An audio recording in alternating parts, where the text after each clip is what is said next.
Last week, I took my family on a short trip to New York. It was the first time in 18 months that I have left the border of Maine. I've driven a lot within Maine, and you can drive 2 or 3 hours within Maine and still be in Maine. So, what was amazing to me to see was within the past 18 months, the highways were empty, the rest stops were empty. There was basically nobody on the roads to speak of. This past week, very different. The highway was jam-packed. The rest stops were filled. The gas stations had lines waiting for them. What a difference a year makes. So in large part, with respect to traveling, the pandemic is behind us. Hopefully, it'll stay behind us. We'll see in these next few months how this Delta variant works.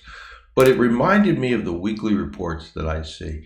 People make tremendous advances, and then sometimes, as is usually the case, they end up with setbacks that slow their progress in their acquiring journey here. So what do you do about that, and what do you think about that? Well, first of all, there are some circumstances where you just have to wait things out. The stop and go traffic is an example of that. There was nothing I was going to do that would make those cars move faster once I was in a traffic jam. Could I look for alternate routes? Sure. Could I do other things in terms of maybe thinking, okay, let's get off here and wait? Sure, I could do that. But for the large part, it was what it was. And there are things within your acquisition journey here where that's similar. You oftentimes are waiting on someone else. Are there things you can do to nudge them? Sure. But at some point, waiting is exceptionally hard work. And if you've done the things, and particularly if you're in a negotiation, waiting is just part of the deal. And jumping back too quickly can really adversely affect you.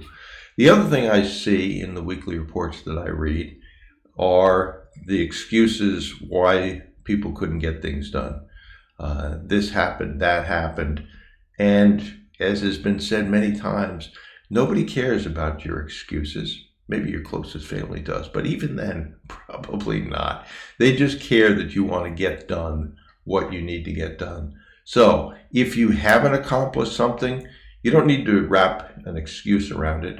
Just recognize, okay, I didn't get that done. Why? How do I correct that going forward?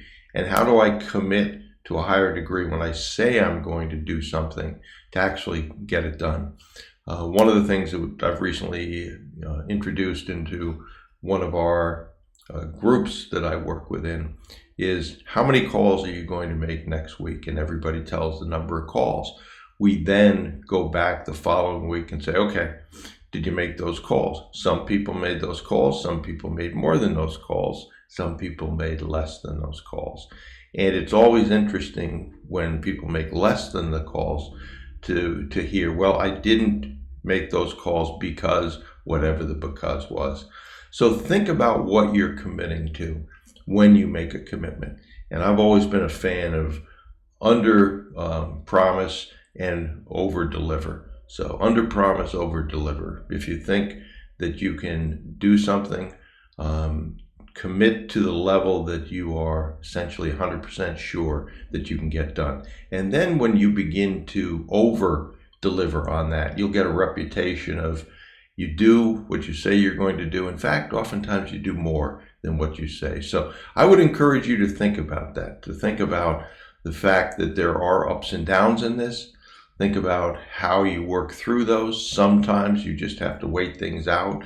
But when you make a commitment, treat it as your word is your bond and to behave accordingly. And if you do that, as I heard many times this past week, the successes will pick up and the productivity will pick up. So those, I think, will help you if you do the things we've just talked about here.